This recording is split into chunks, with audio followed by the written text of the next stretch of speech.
Welcome to the Innate Wisdom Podcast. I'm your host, Lauren Sophia, healer of my own fertility and health struggles, mother, functional fertility coach to thousands of women, and owner of Innate Fertility. I believe your body is innately wise, and so is your fertility. Sometimes we just need the tools to unlock it in abundance. I'm honored to guide you through each episode where we'll cover not just fertility, but how to rediscover the innate wisdom of your body, restore your connection with your physiology, bioenergetics, and metabolism, and get back in touch with Mother Nature and ancestral traditions.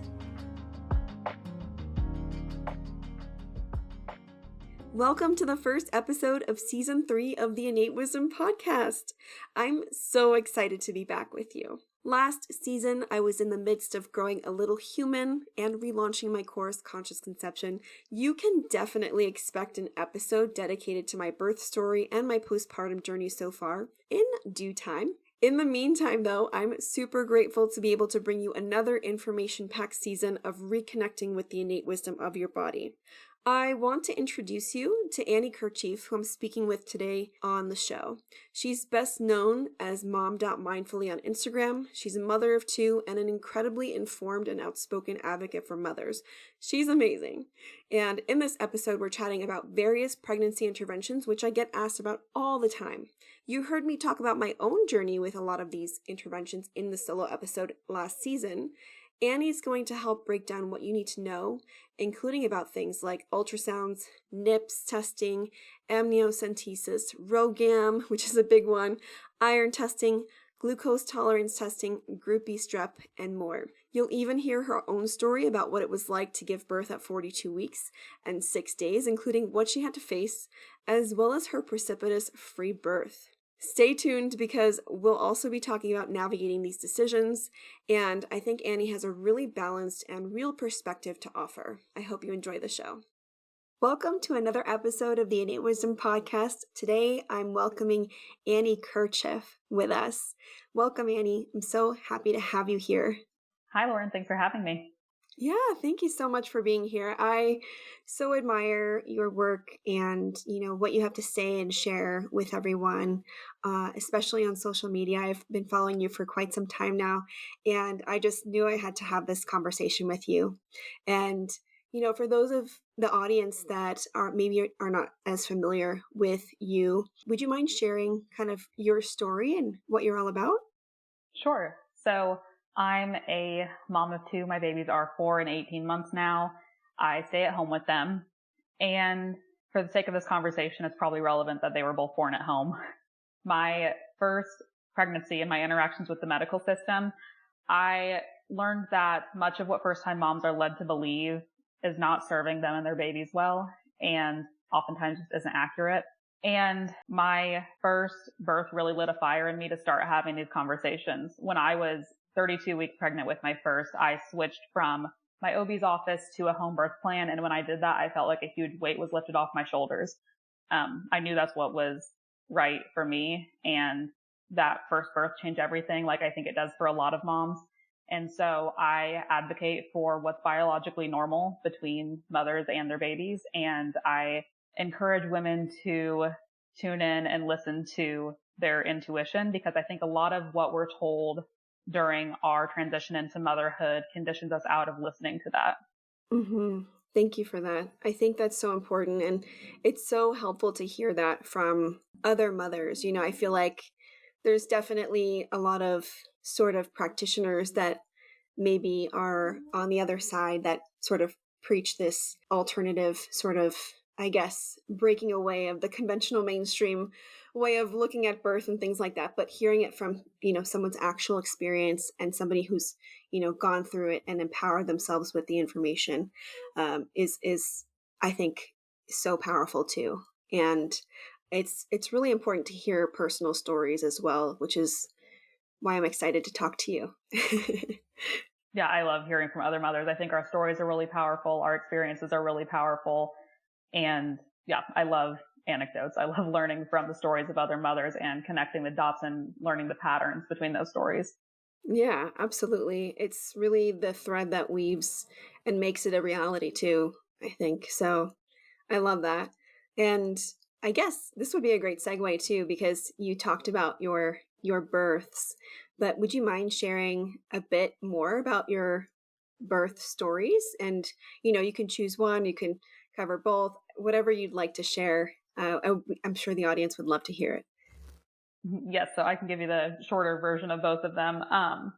My first, I went what most would consider very overdue. I was over 42 weeks, although I was not completely sure of my due date. And regarding due dates, there's just so much stress put on moms, which is really the worst thing when you're very, very pregnant.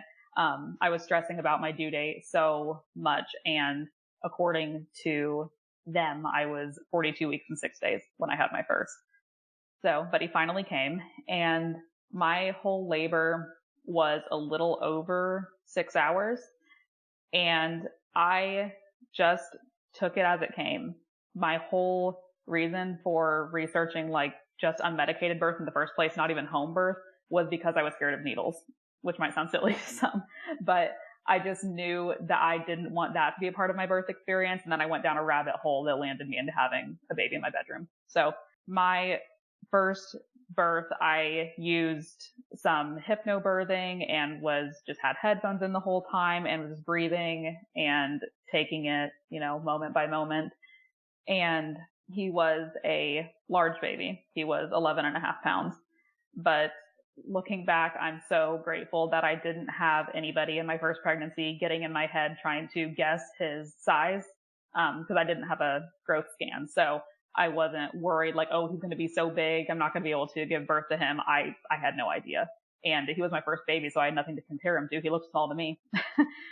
So I spent a lot of my birth just sitting on our bathroom toilet, which is really glamorous. But that's pretty common for moms to find themselves being most comfortable there. I just didn't want to move. I was there for most of the time, and my husband was my support during that. It was my husband, my midwife, and my midwife assistant. And I pushed for about 2 hours. And I think partially that's because I was a little too up in my head, like, okay, I'm supposed to start pushing now. I was like telling myself that. And so that's what I tried to do. So it went well anyway. But looking back, I don't know if I would have really had to push for 2 hours if I was just kind of not thinking and just doing and letting it happen. But yeah, he was born at like 4:30 in the morning, and we just laid in bed and snuggled, and it was wonderful. It was everything I wanted. And I always heard when I was pregnant that the moment that you think you can't do it anymore, that's when baby's coming.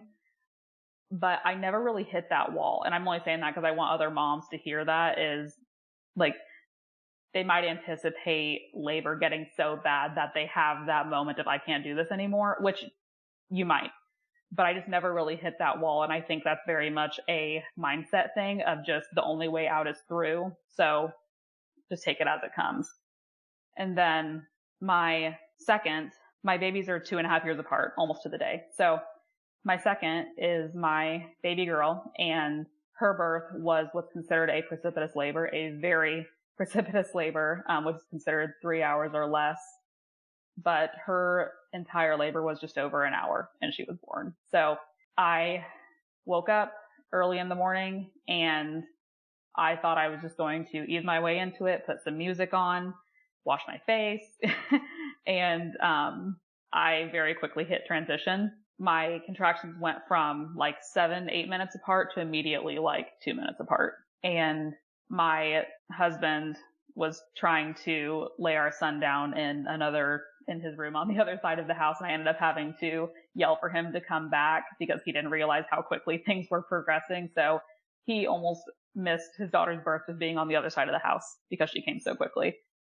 But yeah, that was the definition of fetal ejection reflex that you hear about, where you don't push, you have no control over it. The baby just comes out. It was incredibly quick. I was leaning over our bed and I felt her head. And I told John, I said, the baby's coming. And I think he in his head was like, well, yeah, I know what we're doing here, like, but didn't realize how quickly. And then she basically flew out and he caught her. So yeah, that was incredibly quick. My birth team did not make it in time, which when I was pregnant with her, I just had this feeling they wouldn't make it. My doula lived very close by, but my midwife was 2 hours away. So I just kind of knew she wouldn't make it. So we had that in our minds and kind of planned for if that happened, and it did. So we just did the same thing. I could tell that she was healthy from the beginning. She was crying loudly, and we just sat there and waited for my placenta to come out, and I just started nursing her. And eventually my doula and midwife showed up. But it was a wonderful experience. Precipitous labors can kind of go either way because it is very fast, very intense, but I loved it. I would do it all over again. So yeah, those are my 2 births. Oh, thank you so much for sharing those really special times in your life and probably the most memorable points of your life. Yes. Yeah. Oh, that's so beautiful. And they're so different, it sounds like, but they have very unique commonalities too. I'm just curious if you, with your first, had any reservations or concerns about being 42 weeks and 6 days, like over the 42-week mark, because I feel like this is something that a lot of women deal with. For some reason, I feel like we get really attached to our due dates, and it's almost like this expectation, this pressure that we end up putting on ourselves. And because we know this thing, now we can't stop looking at it. It's almost like we've seen it, and now we can't stop looking. And it's a constant reminder. And I feel like with a lot of things in the modern world, like deadlines are definitely a thing. But I think in terms of human beings, it's hard to like really put deadlines and things like that, timestamps on things. And I'm just curious if you felt like, the same anxiety around going past 42 weeks, because I understand you were under different care, but even some midwives will make that the cutoff depending on the state you're in and the legality of it. So just curious as to like, I know this is quite a loaded question, but what was going through your head there and how you kind of reconciled all that. Yeah. So whenever you're under the mainstream medical model, it's kind of looked at as an expiration date, not really a due date. When really, especially as a first time mom, you're more likely to go past it than you are before it if you go into labor spontaneously. Mm-hmm. So my midwife was not pushy at all about my due date or, oh no, we have to get baby out soon. She really wasn't. And I did have a lot of anxiety. I made the mistake being a first time mom of, oh, I'm going to be that one that has my baby at 38 weeks. Like I got that in my head, which don't do that. If you're having your first baby, I would not recommend it because it was over a month after that I was still pregnant. And, I wasn't worried from like a health standpoint. I wasn't fearful of going over 42 weeks. All the pressure and anxiety that I felt was from my just conditioning that I still hadn't completely let go of, that someone could make me get induced or make me do something that I didn't want to do. And so I was very stressed out about it. I actually ended up undergoing 2 membrane sweeps that I asked for. Nobody pressured me into it, but it was just out of fear. And I don't even know what I was afraid of. I just felt like this wasn't right. This wasn't my plan. I don't know if it's just my control freak tendencies, but it was really just that anxiety from viewing it as an expiration date. Baby should be here by now. What's going on? Why am I still pregnant? So yeah, it all came from that. I myself should not have been worried about it. It came from those fears that I still had. Yeah, and I think that's also something that even women pursuing a more alternative model of care will have to sort of, tend to. It sounds like you were trying to maintain control so that if you did have to get any procedure done, it wouldn't be like that control wouldn't be taken away from you, if that makes sense. Yeah, I think it probably was some of that. And like, even at the time, I didn't know anybody in my personal life who had had a home birth. So I, from everyone else's perspective, was doing this very alternative, weird thing. But now I look back and I see it as I still had one foot in the mainstream model and one foot in the holistic model, just because of my mindset, because I had that residual fear and anxiety from the media and just our culture surrounding birth here. I barely knew anybody who had had an unmedicated birth, let alone a home birth. It's not the norm. So yeah, I was still not taking full ownership at that time, even though I was having my baby outside of the hospital. And I think that's where the fear and the anxiety came from. Thank you for sharing that. And, I think it's also probably more clear now and probably easier to articulate now, but it was your first time. So, have some compassion. I'm sure you've gone through this too. It's important for anyone going through their, doing something for the first time to have compassion for themselves. And also, I think Annie brings up a great point where it's really important to not let other people's projections of what their ideal birth looks like or what you should do because they think this is the best for you kind of get in the way or cloud what you want as far as your birth and your ideal birth, and really allow yourself that space to have that sort of frame of mind going into birth and really release. Because if you have all these like little projections that people are just placing on you, and I'm experiencing it right now, not Mm-hmm. everyone in my life is, supportive of me having a home birth, even close family. And I'm having to contend with that. And I'm having to really hold strong to clear my emotional responses to that because I know what I want. But even so, just allowing these little thoughts into your sort of space, which is very sacred, especially leading up to birth, can make things a little complicated. So, Yes, it does. I worked an office job at the time, and I worked until 10 days past my quote unquote due date. And so, I mean, the comments were constant, like, why are you still here? Why are you still pregnant? Why have they not induced you yet? And it's always framed as something being done to you. Why have they not induced you? Why have they not made you get induced yet? And yeah, it's tough when you're past that date. I remember early on in that first pregnancy asking the doctor I was seeing at the time, like, are you okay with me going to 42 weeks? And I look back, I'm like, I would never ask that now. It's not their decision. But I still had that in my mind that there was going to be someone who could enforce that on me and make me do something. hmm yeah, and it's almost like you were asking permission. Like, is Exactly. it okay? And yeah, I think it's really important to understand that you are the one that is in control of it all, and you can accept as many things as you'd like, which we'll talk about very soon, or you can turn them down. And we'll talk about a couple of things and a couple of examples, but it's important to remember that. And I think because of the way we've been conditioned with the modern medical system, it's we're used to asking permission because of course we don't know our bodies well at all. It's the doctor that knows best. So it's kind of undoing that sort of conditioning, and it's hard and it takes time. But I found that once I truly started taking control of my health and really radical responsibility for my health, that's when things started shifting in the absolute most positive direction very quickly. And, I think it's just something to think about as well. And not to say, if you do want to pursue a more conventional way of birth, that's fine. But it's important to be informed as well and to know that you have choices instead of just, allowing other people to make decisions for you, because ultimately you're the one that's still going to have to live with those decisions regardless.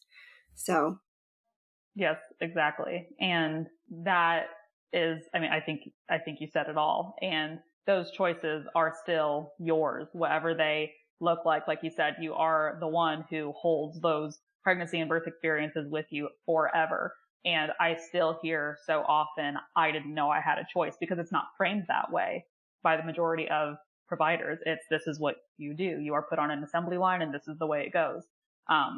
But they are always our choices, and whatever you want them to look like, it's up to you to own those. Yeah. Thank you so much for that. I couldn't agree more.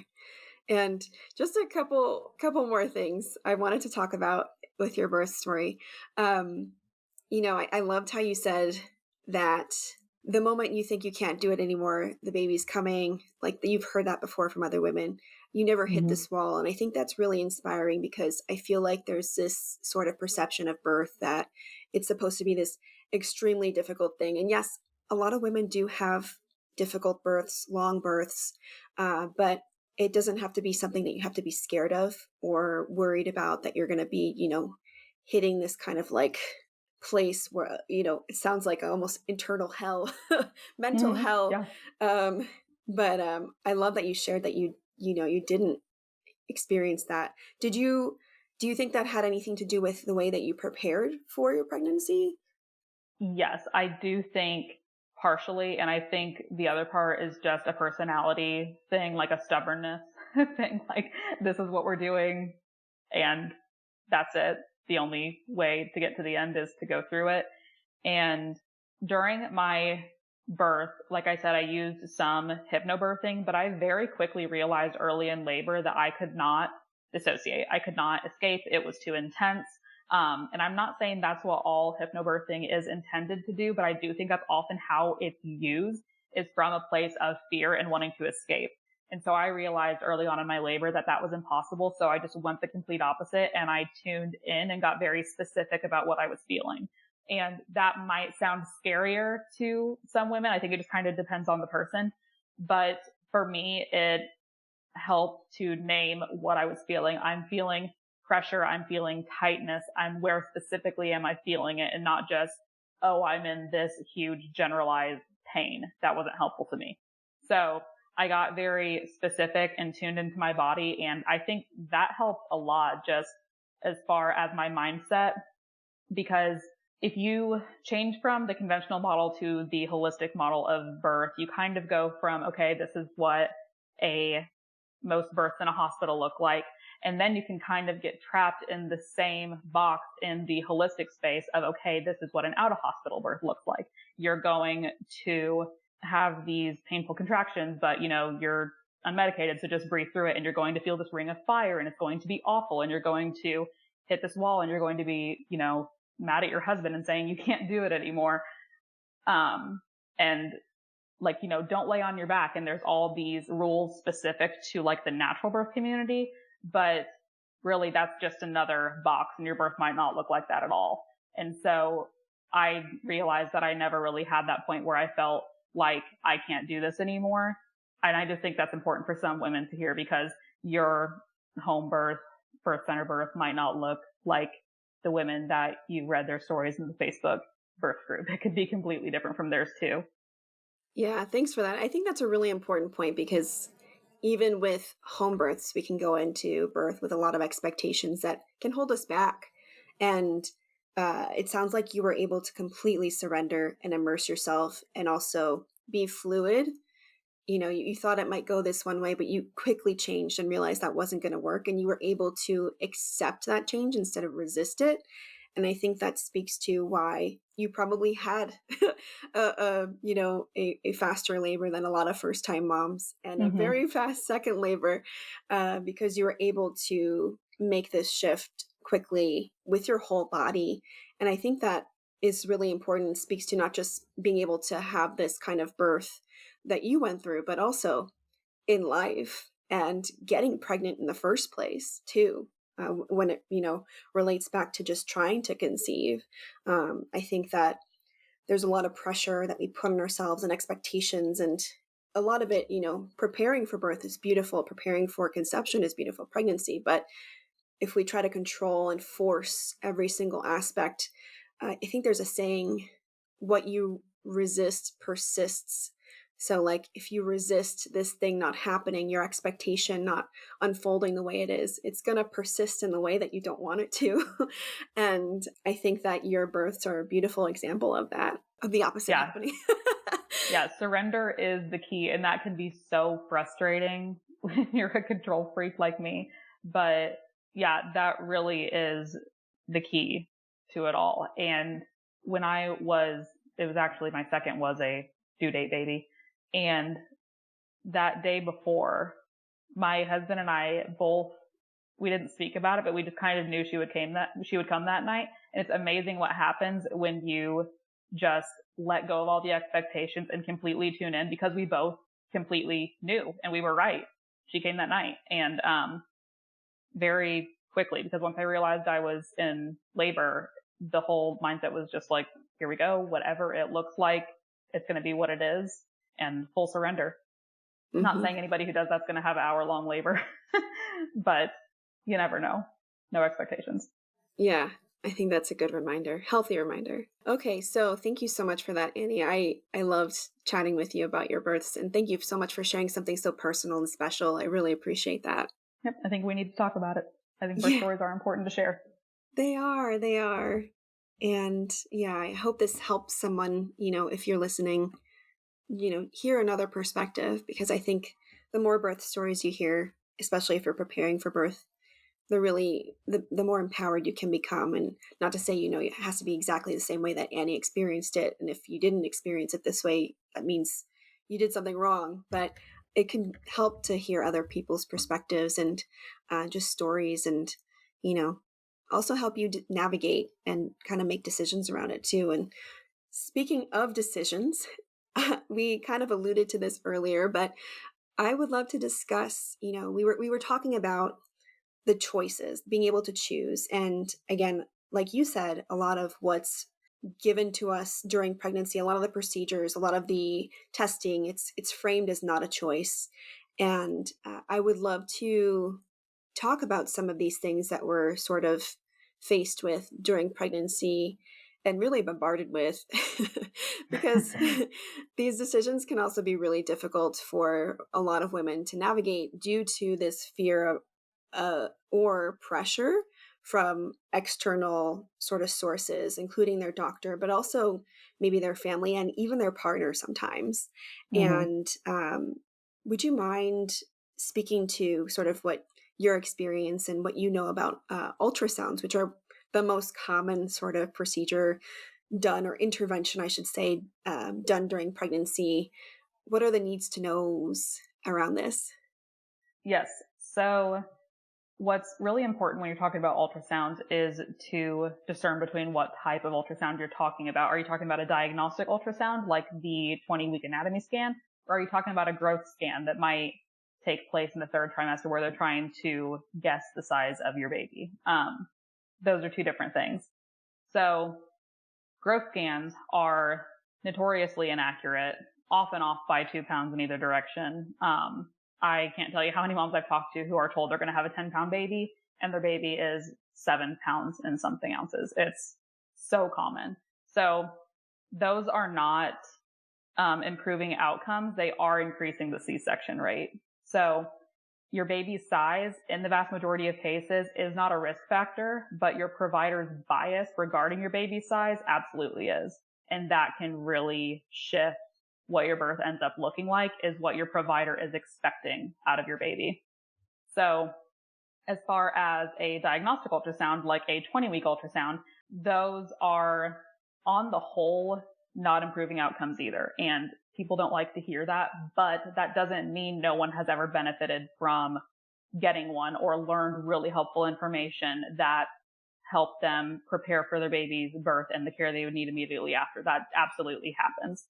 But these have really only been commonplace in normal pregnancy for a few decades, and our outcomes are not getting better.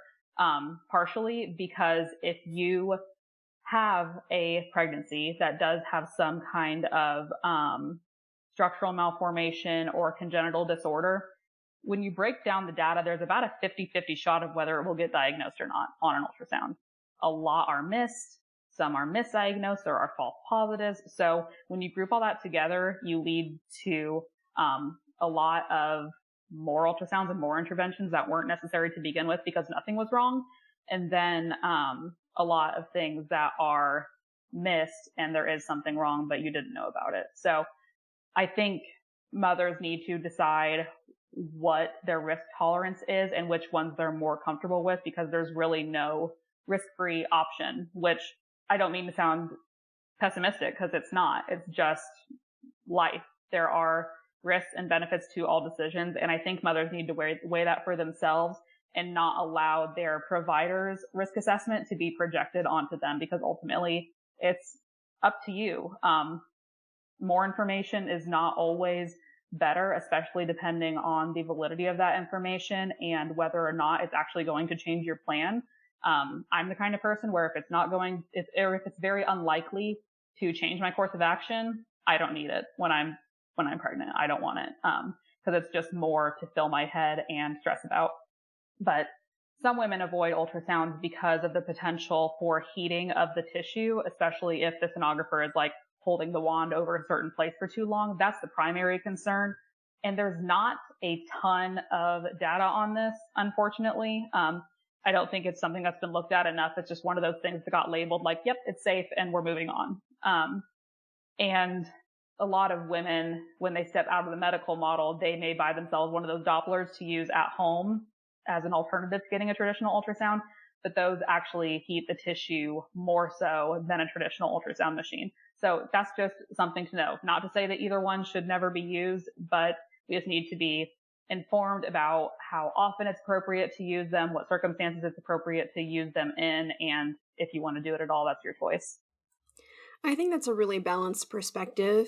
And I like how you're approaching it from, and this is the way I approach any test really, is like, okay, if you knew what the results were, would you actually do anything? Would you be prepared to act upon it?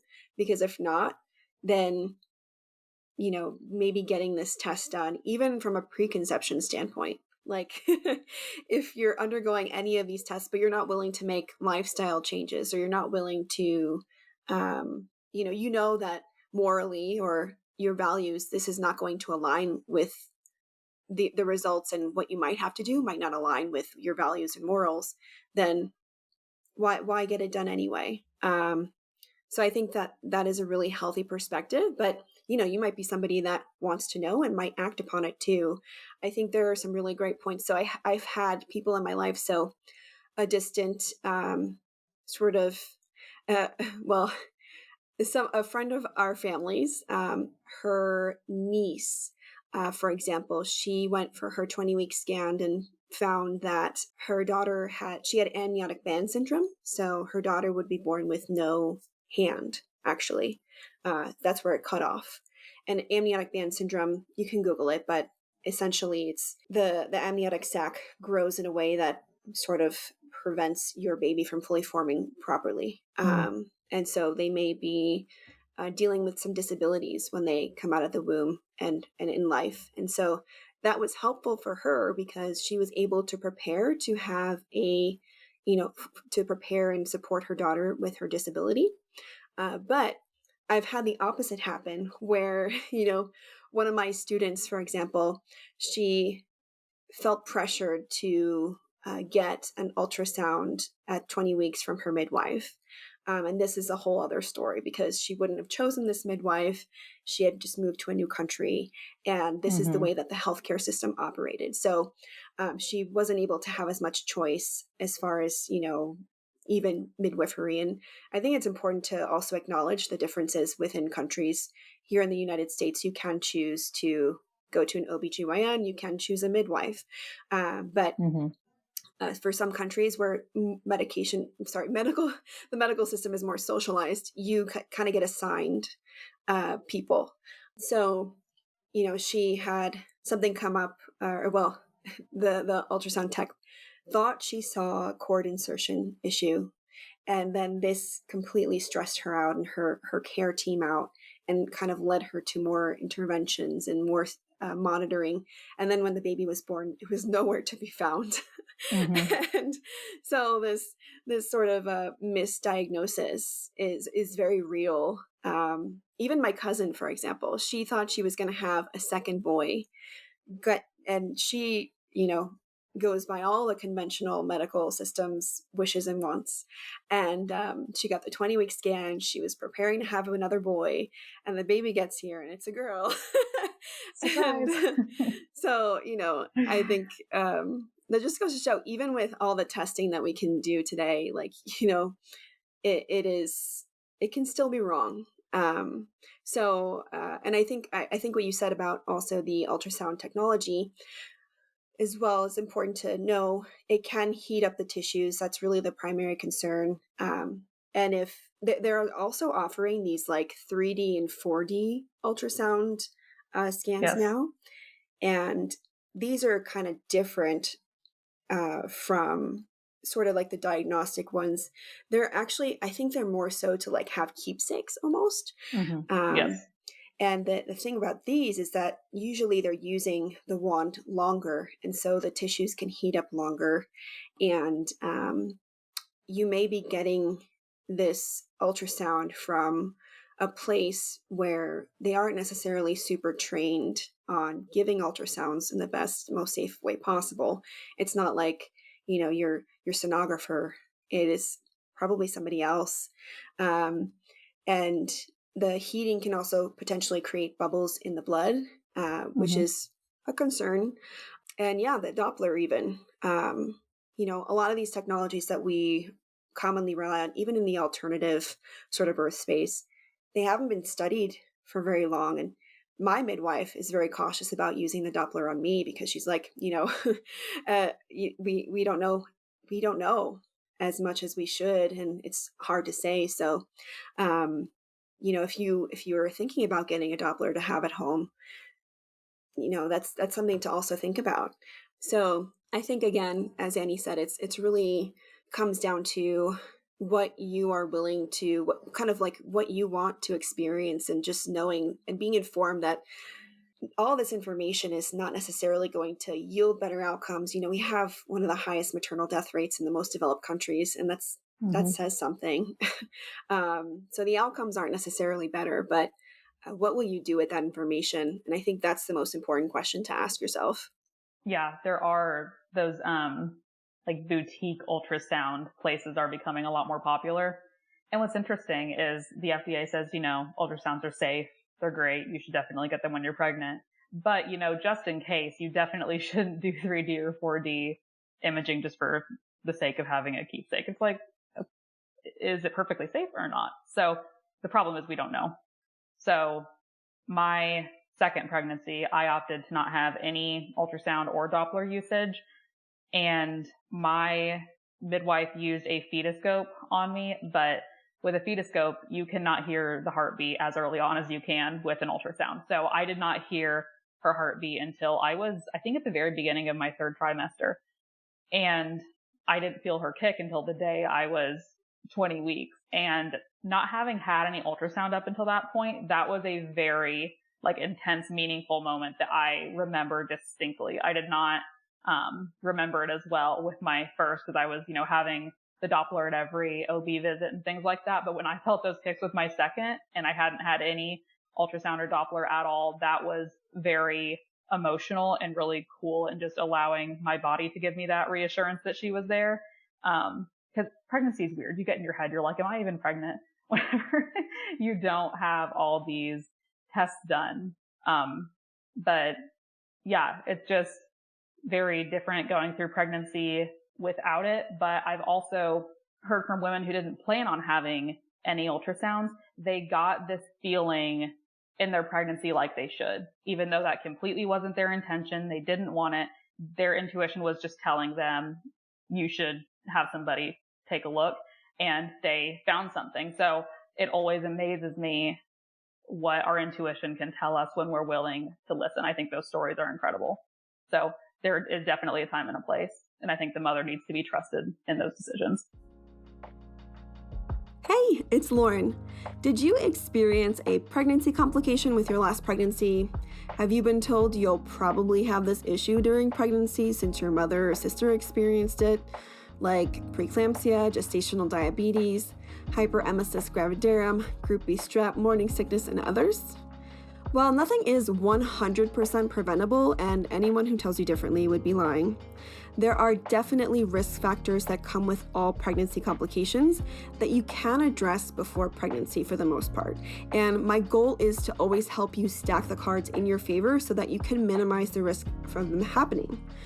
Take one of my students, for example, who experienced gestational hypertension with her first pregnancy that led to a forced induction, which she didn't want to experience with her next pregnancy. By putting specific nutrition and lifestyle strategies into place, she was able to completely avoid any single trace of high blood pressure with her second pregnancy.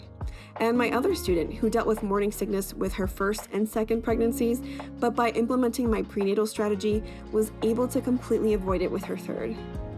You can learn the specific preconception risk factors for various complications and the steps you can take to minimize the risk of them happening in my e-course, Conscious Conception. You can learn more about the e-course at innatefertility.org/get-pregnant. And if you're loving this show, don't forget to leave a review. Now back to the episode. Thank you for that. That's beautiful. And I think that's really well said. And I couldn't agree more. I think there's also the aspect of like pregnancy after loss and maybe entering fear of, a more alternative model where you have less intervention, but you have all this trauma from the previous pregnancy, and maybe you mentally need to see your baby on the screen, and that is going to give you just the peace that you need. And so just another perspective to add on top of Annie's, that intuition, or there's so many ways to approach this, and there's no right or wrong answer really. But, it's just about being informed and knowing kind of like what you value and what aligns with you the most, and following that intuition as well, if it's telling you something. Absolutely. Well, thank you for that, Annie. I so appreciate that. So I would love to talk about some other pregnancy interventions, like other tests, including NIPS and amniocentesis. So these are the genetic testing options that you're typically presented with. Amniocentesis is less so presented as an option because it's more invasive nowadays. But, I'd love to hear from your perspective too, kind of what we should know about that.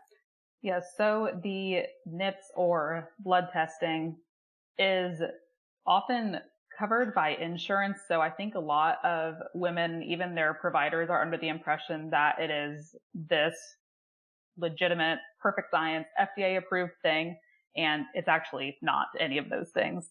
What it's looking for is not a good identifier of genetic disorders. And there was actually a New York Times article on this with some really scary statistics in it.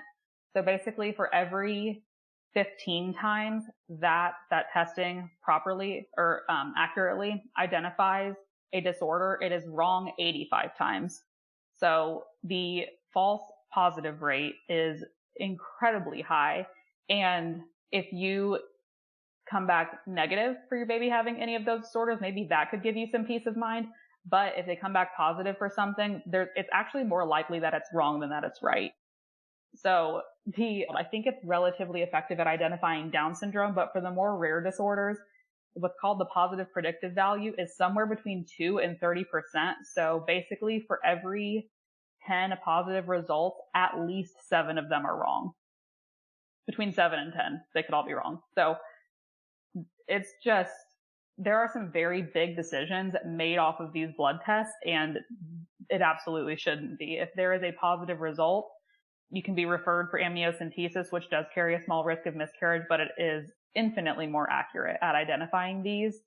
So there just should not be huge life-altering choices based off of the blood test. Amniocentesis is very accurate, like over 99% accurate, but like I said, also carries that small risk of miscarriage. And then it's also something you need to take into account if you are an Rh negative mother and have the potential of having an Rh positive baby. That could be a sensitizing event where you could develop those antibodies. So that's kind of the risk with amniocentesis. Yeah, thank you for that. That's really good to know. And I didn't even think that the stats were that dramatic. So they're crazy. yeah. I knew they were not great, but Ah, thank you for that. Yeah. And this again begs the question, like, if you get this testing done, what are you prepared to do? Will you act upon it? Is Hmm. it better for your peace of mind to not know? Because if you aren't going to act upon this result anyway, then why put that extra stress on you?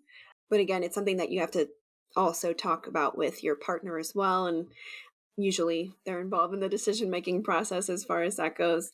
But yeah, I think Annie brings up some great points regarding this genetic testing and that it's not all foolproof. And as I said before, even, this is the same test that they tell you the sex of the baby. And my cousin thought she was having a boy. So, Yes, um, I heard several stories of that not being accurate for the gender.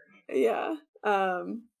So thanks for that. I would love to move on to RH testing because this is also one of the most common questions I get too. And just to hear from your perspective, it's another blood test, right? But it can include, blood tests can include RH testing. And I would love if you could break that down for us too, because some women may not have to contend with this decision making at all, depending on their blood type, but others may be having to, depending on their blood type or their partner's blood type, or maybe they're even having to contend with this because it's just one of those things that the doctor wants to give you and it has, Hmm. and it's not making any sense at all for you.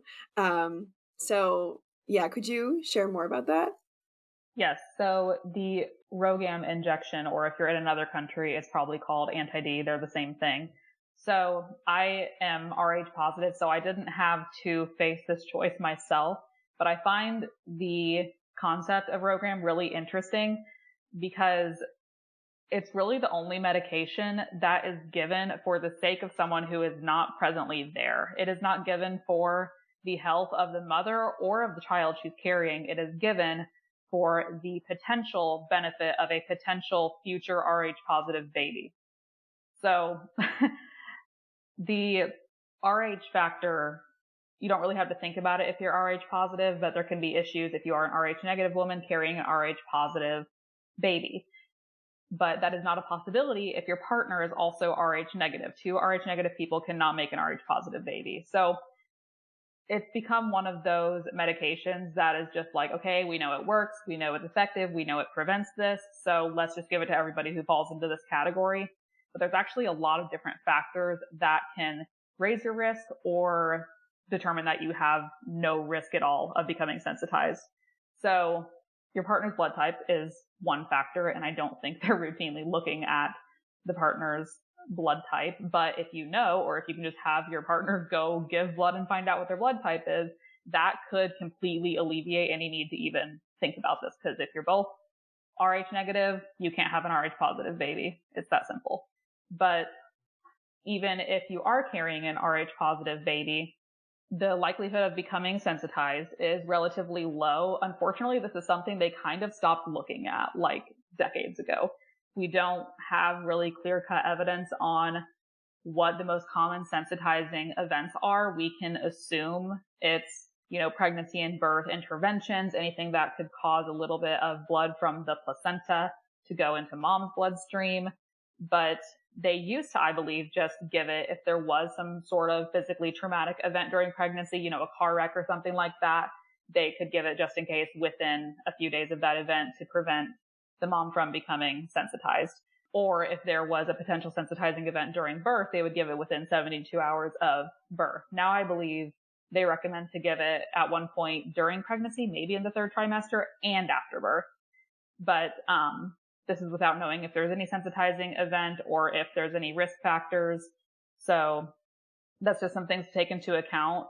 But like I said, they kind of just said, okay, it works, which it does. It's very effective at preventing developing those antibodies, but it carries risk just like anything else, not, astronomical risk, but it's always there.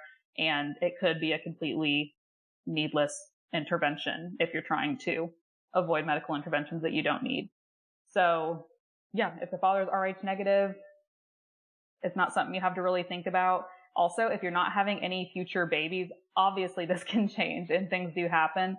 But if you know for almost certain that this is going to be your last baby and your last pregnancy, the Rhogam injection does not help your current baby. It would be a benefit if you do have a sensitizing event and your future pregnancy is Rh positive. So there's a lot of ifs in there that determine whether it could have any benefit at all.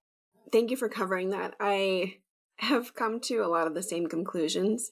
And just for those that don't know, Rh is a protein that lives on your red blood cells. And for example, I myself am A+, so this is not something that I have to think about either. That's my blood type. So anything, for example, just to like tie it into like, if you're trying to figure out, oh, what does that mean? Just look at your blood type. If there's a plus there, you're good. You don't have to worry about it. But I think that the issue is a lot of the conventional medical system doesn't even ask what the partner's blood type is too.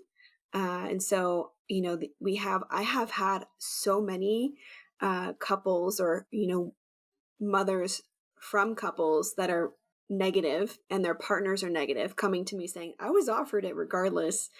And, they tried to push it on me, or I took it and I didn't know and I reacted really poorly, because I think it's also important to know that you can have a reaction. It is somewhat similar to other injections in that it's, kind of creating an immune response. And I find it very interesting that they're trying to give it during pregnancy now, as well as after, when the standard procedure used to be just right after birth. And we're the only country that does this. So now we're just like kind of injection happy. Yeah, I keep kind of trying to find the reason why it's routinely offered to Rh negative moms during pregnancy when there is no clear sensitizing event that took place. I can't figure it out.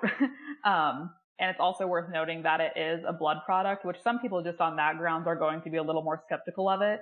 And it's also not like a blood transfusion where it's coming from one person. It's made from pooled blood. And what's kind of interesting about how they make it is it has to come from our other Rh negative people who are given Rh positive blood. So they make the antibodies that can then be given in the injection. So it does contain, preservatives, polysorbate 80, like you said, the other injections, it can elicit a similar response. But yeah, there's a lot of ifs and things to consider when it comes to Rhogam that are just not told to women at all, because I know a lot of moms are told like it's for the safety of your baby, you need it, when really that's never true, because it's not about that current pregnancy, it's about the potential of a future one.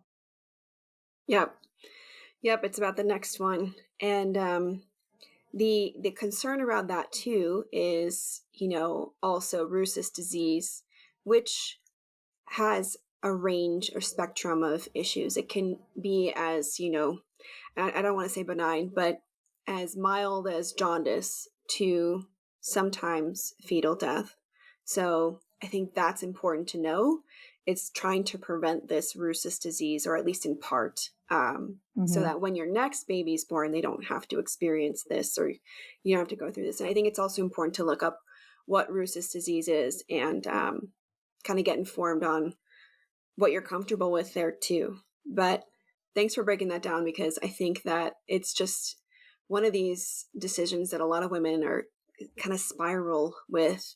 And unfortunately, it's a decision that a lot of women think they have to make, but it's not even a good fit for them because them and their partners are both negative. And so I feel like, it's really important to be informed in anything that you're putting into your body. And yeah, you might be able to find out that you don't even have to make the decision anyway. So moving on to other blood tests, what about iron levels? I feel like we get tested for that oftentimes at the beginning of pregnancy, at the beginning of the third trimester as well. And just wondering, kind of what you'd like to share around that. Yes, I opted to not have mine tested during pregnancy when they have like the little finger prick, I think it is, close to your third trimester, because I would not supplement isolated iron, which tends to be the recommendation, either supplements or infusions. So, you know better than anybody, you have Morley Robbins on this show, that there's just a lot of factors when it comes to how your body utilizes iron, and it needs other cofactors to get where it needs to go. I was comfortable with how I had prepared for pregnancy and how I was treating my body during pregnancy, that I was getting enough. So yeah, it's another one of those things where it just depends. What are you going to do about it? Are you going to get an infusion with its own set of risks? They say that there are a higher chance of things like postpartum hemorrhage if your iron is low. And while there may be a correlation, we know that iron doesn't operate on its own. It doesn't regulate itself. So if this isn't really what they like to do in the mainstream model, but to really get an idea of what is putting you more at risk, you'd have to look at a lot of more nutrients and see what's going on in your body to see why your clotting factors may not be what they should be. Yeah, I think that I would totally agree with that. Iron is just one factor and it has many cofactors, and it might not be the iron itself, but you might be missing copper or vitamin A or both. And to slap some iron supplementation on it, sometimes it'll work temporarily. And you'll see the boost, especially if you're testing earlier in the third trimester, you'll see that boost. But what happens usually is then it drops again. And then like, oh, it dropped again. What do I do? Like, and yeah, so it's almost like your body's doing it on purpose or something. Yeah. And there's women who they take all these supplements to the point where they are just desperately constipated taking these iron supplements, which that's bad enough for some women in pregnancy without iron supplements, and they can take them and feel absolutely horrible. And then it's still not raised their levels enough, so they move on to the infusions, and it just exacerbates the problem. And I mean, constipation is kind of looked at as like, oh, well, it's not that big of a deal, but it kind of is. And especially when you're that pregnant, that is the last thing you need. It can make some women feel really awful in their third trimester. Yeah. Constipation is not fun. And, it could definitely be, when looking at constipation, I usually ask, what supplements are you taking? And I think another thing too is that it's well known that iron supplementation can cause lower iron. So it's one of the possibilities, and typically it's due to a pathogenic infection or the body not having enough of the cofactors to feel like it can utilize iron properly, so it sequesters it into the tissues, because iron can be very inflammatory as well.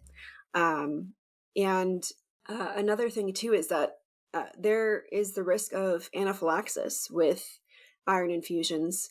And I've had my fair share of women that have reached out to me saying, I got an iron infusion and I had anaphylaxis and almost died. That is so scary. It is. Or, I sweat through my sheets and my sheets were stained red. Ugh. That would freak me out if I was pregnant and I woke up with red sheets. Yeah. And I think Morley talks about too, how women with slightly lower iron levels have better pregnancy outcomes.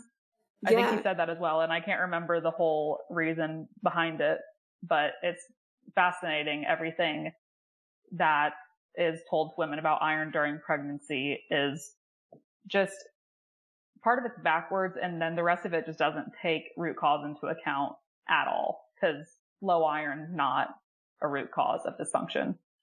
Yeah, it's usually a symptom, and you're totally right. And I think it's Dr. Steer that did a study on all of his patients and found that it was hemoglobin levels between 8.5 and 9.5 that yielded the healthiest babies. And, I think what we also have to understand is that iron levels will naturally drop in the third trimester due to many different things, because of estrogen increasing, which naturally yields lower hemoglobin levels anyway. So if your estrogen is higher, which it is, it's peaking, it's going to you're going to have lower hemoglobin levels, but you're also downloading so much to your baby in the third trimester. It's more of a catabolic state. So you're just downloading tons of nutrients, micronutrients like copper and iron, but also tons of fat onto the baby. The baby grows exponentially in the third trimester, very, very, very fast. And there's just like a very huge download, and that will also just naturally decrease your iron levels too. So I think, it can make things scary because if you're trying to have a home birth, there are laws in a lot of states that state, you can't have your hemoglobin lower than 11. But I also find that some of the problem is it's not even that midwives are tracking this necessarily. It's more of a compliance thing. They just want you to get the test done to see what it is, and if you're low, take some iron, but they're not actually retesting you to see if that worked. So right. And these laws governing midwifery, I mean, that number is, for one, arbitrary, but also it wasn't put in place by someone who understands nutrition and iron metabolism. It's just, they have no business saying that a woman needs to have that blood level there to give birth at home. It's just ridiculous because that's not put there by somebody who understands physiology. It's just a number put there by, I guess, I don't know if it's the midwifery board or... It varies from state to state. So I would think it has something to do with like more local legislation, not like a national group, but that's a good question. I should look into that. But yeah, if you are dealing with this though, there's tons of other options, and I highly recommend checking out the episode with Morley Robbins. There's actually 2 episodes, so you can check that out. That's from season 1. But thank you for that, Annie. I really appreciate you breaking that down for us. One of the other tests that I'd love to talk about too is glucose testing, and this is another one that I get reached out to on social media about, like, I'm going for my glucose test. Is there any other option? This sounds gross. Or, I failed my glucose test. What should I do? Is there anything else we need to know here? So this is the one that is talked about like it's very scary. Like if you're going to get any test done, you've got to have the gestational diabetes testing done. And while there are risks and correlated negative outcomes with uncontrolled gestational diabetes, it bothers people when I say that pregnancy doesn't give you diabetes. But while pregnancy may naturally be a slightly more insulin resistant state, we know that the diagnosis of gestational diabetes is heavily correlated with the diagnosis for actual diabetes later in life or pre-diabetes. So there is some blood sugar dysregulation, and there are some women who live a very healthy lifestyle who still can end up with a gestational diabetes diagnosis. But there is some kind of blood sugar dysregulation going on outside of pregnancy, I believe. If you're diagnosed with actual gestational diabetes, and that's where the problem lies, is that there's not a lot of consistency in how they're diagnosing it. So you could go to one hospital and you will test one number below their threshold, and you don't have to do the 3-hour test, and you're not diagnosed with GDM. And you go to a different hospital and you're subjected to another test and all these extra ultrasounds and possible induction just based on that number. So there's not a lot of consistency there. And there's also not consistency in what women are being told to do before the test. So some women are told to fast. Some women are told not to fast, but they're not told specifically what they should eat. Some are told not to eat carbs before the test. Some are told that they should eat carbs before the test. So that's going to have a huge impact on your blood sugar, as well as what time of day you have the test done, whether it's in the morning or the afternoon. So yeah, it's just not a perfect science. And I think that's the consistent thing among all of these tests, is they're talked about as though they're foolproof, as though they can't be wrong. And that's just not the case. It's just not that simple. Yeah, I agree. I think it's another scenario where it's like, what are you going to do with the results? And what I find too is that there's a lot of inconsistency in terms of preparation. There's also the advice that you get afterwards. So if you are diagnosed with it, is just like pretty horrible. Hmm. especially Yeah, for going. lots of oatmeal, lots of isolated carbs Yeah. that I see women being told to have after they are diagnosed with it. And there is the option of tracking your own blood sugar at home, which increasingly more providers are open to. And if you're going to test for it, that's the way to get the most clear picture of what your blood sugar looks like on a regular basis. You're probably not sitting at home on an empty stomach chugging 75 grams of isolated glucose. You're probably not doing that very often. I would hope not. So it's just this, of course, your body's going to have a huge response to that. That's not normal. That's not what your blood sugar is usually doing on a day-to-day basis. So people will vary in how they respond to that, but you're not having it with any protein, and that's a ton of glucose all at once. So it's just, yeah, not an accurate picture of what your day-to-day levels look like. And then there's other options, like some women will have a bunch of jelly beans or a certain fruit juice, or there's something called the fresh test that these do. Well, I don't know about jelly beans, but some of them do have better ingredients, but it's still a lot of sugar all at once. And it's still not overall representative of how you're treating your body on a daily basis, ideally. Yeah, I agree. It's simulating this very unrealistic like scenario, and maybe maybe it's realistic for those that eat the standard American diet. Maybe. But most of us, especially during pregnancy, we kind of up our game nutritionally too. So like Mm-hmm. usually that's not happening in real life. And 75 grams of glucose is a lot. Yes. But it's a great point. I think knowing that the results, kind of knowing what you're getting yourself into and what could happen. Because depending on the results, you might be prescribed insulin to take. And are you okay with that? Of course, depending on your provider, they may pursue more lifestyle based and nutrition based recommendations first. That's Mm-hmm. usually what they do.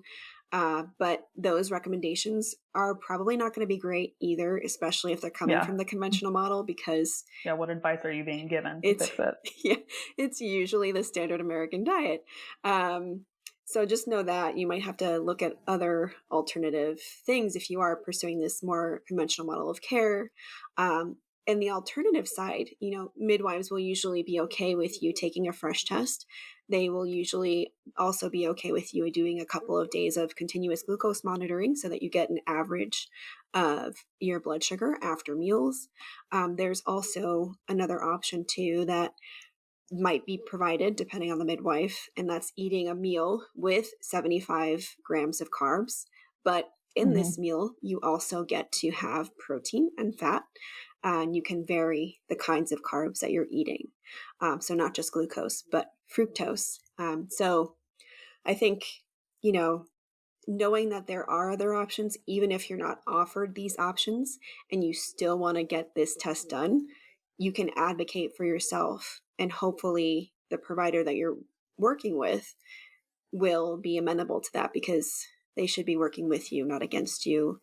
And if you're not comfortable taking the glucola, it's you should be offered other options. But you may also be faced with, this is how we do it here, and if you don't like it, Mm-hmm. too bad. So just know that too. It really depends. There's so many variables, like Annie said. Yeah, there is with that. And I see that a lot with this being the test where providers like put their foot down, like, no, it has to be this specific orange drink that you take in the office. But I think some of that just comes from them not wanting to look at a bunch of different values and having to take an average. It's more work as opposed to just getting a thumbs up or a thumbs down as to whether you are getting referred for the 3-hour test or not. So it's more work on their end. Right, right. Um, Another thing too, I do want to mention is knowing that if you do decide to opt into this and you are looking for a more alternative kind of birth, so like home birth or birth center, if you do fail this test, typically they'll give you a couple chances to, if they're nice, they'll give you a couple chances to retake it. And so, do you want to retake it? But if you can continue to fail, you may be labeled as high risk because now you have gestational diabetes, quote unquote. And that home birth that you have been wanting and preparing for might be taken off the table. So that's another thing to keep in mind, that your birth options, depending on the results of this, could change quite a bit. And anything high risk usually has to be in a hospital. So just pointing that out too. Yeah. Regarding gestational diabetes and other testing, when moms want to decline it, a lot of the times what they're met with is, okay, then we have to treat you as though you're positive. And I mean, as moms, we've got to push back against this. We have got to switch providers when this happens, because that is always misdiagnosis. I mean, you are being knowingly mistreated if they're going to treat you as though you're positive for a condition that it wasn't tested, especially when with these conditions, it's more likely that you don't have it, whether it's gestational diabetes, GBS testing, whatever it is. It's more likely that you don't, but you're still treated as though you're positive if you decline the test. And that's not informed consent. That's a threat. So then you're met with all these other interventions, which I believe you always have the choice to decline those as well. But then you might be in a more hostile relationship with your care provider if they're going to insist on treating you as though you have something that you have not been diagnosed with. So it's just a really unfair situation that a lot of moms are placed in when that's the response they get. Yeah, I think that's really important too. Thank you for bringing that up, because that's abuse and that's mistreatment. Yep. So as soon as that starts to happen, if it hasn't before, that's probably your sign to look for another provider. Yes. Especially one that will more so respect your wishes and, align with your care, and not try to make you follow what they want, but work with you to help you achieve your goals. So thank you for that. And speaking of Group B strep testing, that's another one I would love to talk to you about. So this is like another one that is just, for some reason, just like women can spiral. Like, should I get it done? Should I not get it done? And it can be a lot of women come to me with a lot of fear behind it. So I'd love if you could share your perspective on this. Yeah. So like most tests, there's nothing wrong with having the information if you want to get the test done. You just have to know that Group B strep is transient. It could not be there by the time you give birth if it's positive whenever you do get tested at 36 weeks or whatever it is. And also, I'm seeing increasingly more mothers getting tested for Group B strep in their first trimester, which is ridiculous. That's months and months apart and has nothing to do with what your status will be when you give birth. And I recently spoke to a mom who was tested in her first trimester and was positive and was asked if she could retest closer to labor, which makes perfect sense. But she was told, yes, you can, but we're still going to go off that first result. That was months farther away from her going into labor. It's just, I don't know where they say that their things are evidence-based, and I don't know where that evidence comes from, because that doesn't make any sense. But if a mom is positive when she goes into labor, which can be hard to know unless you're rapid testing on the spot, the chance of baby becoming colonized with Group B strep is between 1% and 2%. And there are different risk factors that increase those chances. I believe cervical checks play a big role, which they often insist on in a medical environment. But I find that harmful whenever a mom is known to be Group B strep positive and they insist on doing all these cervical checks. You are definitely increasing bacteria unnecessarily. That's entering the birth canal. So there's that. There's different risk factors, like if mom has a fever during labor, and just things that can increase the chance of baby having Group B strep disease. So if 4 hours worth of antibiotics are given before baby is born, that risk goes down to about 0.2 to 0.3%. But this is often framed as, the chance of baby contracting it goes down by 80%, which the difference between 0.2 and 1%, you can say that it's 80%, but that's what the absolute risk is. So the way it's framed as far as how the risk is presented to the mom is really important. So out of the 1% to 2% of babies who do contract it, it can be deadly for between 6 and 7% of those babies. So vernix that baby is born with is protective against group B strep. And what do? They wipe baby down as soon as possible whenever they're born. So there's just some things that are thought of as benign and no big deal that take place in a lot of hospital settings that actually are a big deal. If you're worried about group B strep, like cervical checks and like cleaning baby immediately after birth.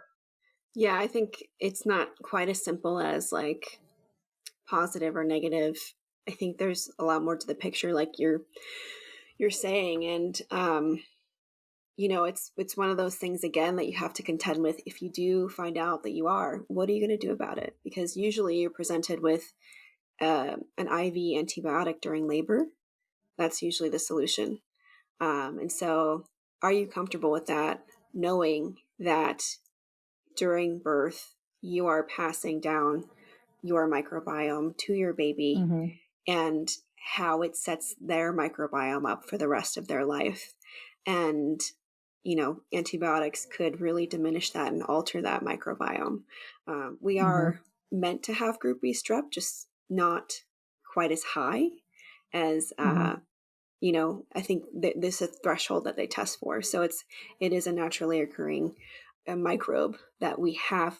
It's just, is it in the right place too? Because typically what I see as well, I think personal hygiene plays a role too, as well as, what how much interference you're actually having within the birth canal, like you mentioned too, cervical checks.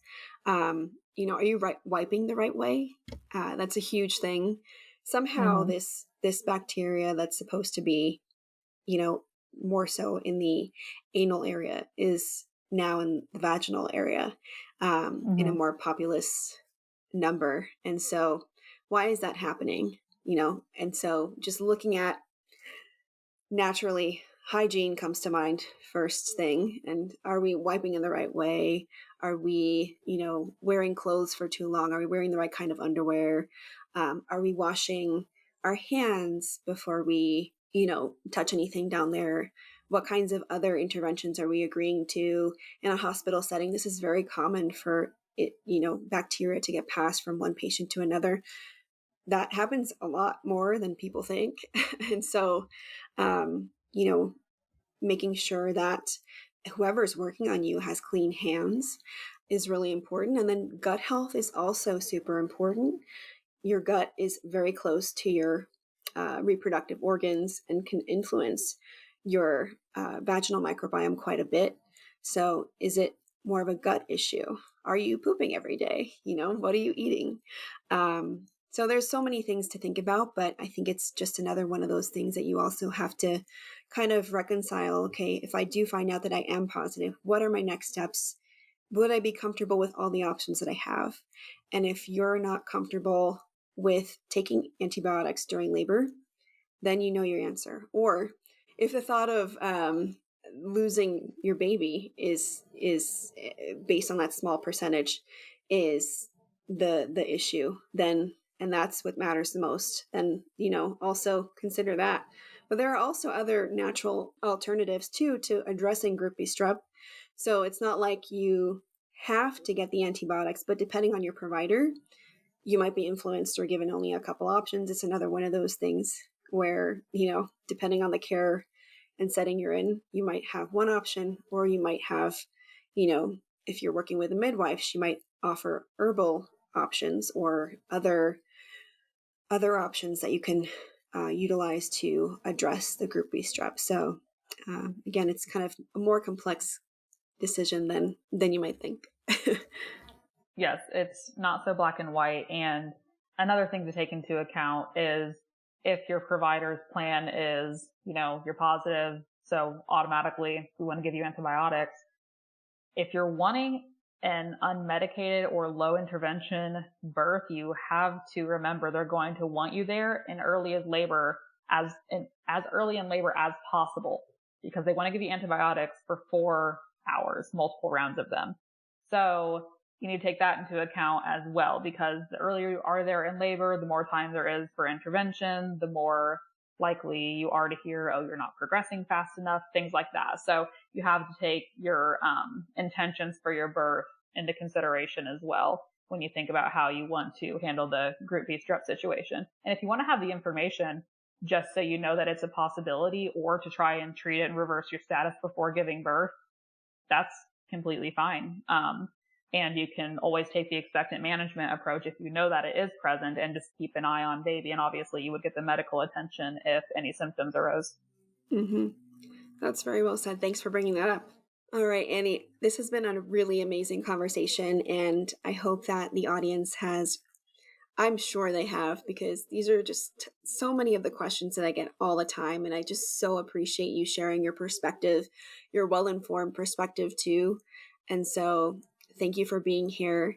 I would like to ask you, what's one thing, just to close out the show with, what's one thing that you would like to share with the audience that they can start doing today to unlock the innate wisdom of their bodies? Because this podcast is fittingly called the Innate Wisdom Podcast, and I'm sure that you have already shared so much that you can do, but if you have any other tips, I'd love to hear them.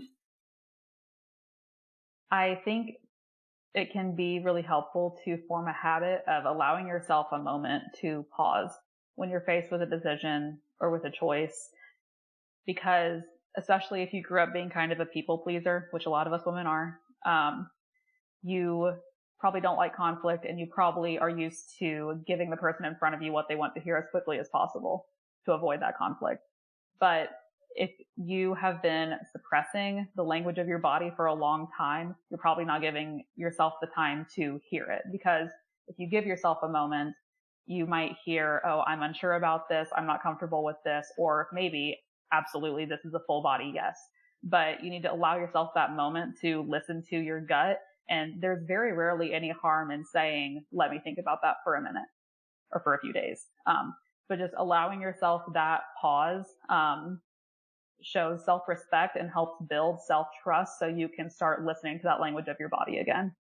I think that's so beautiful. Thank you so much.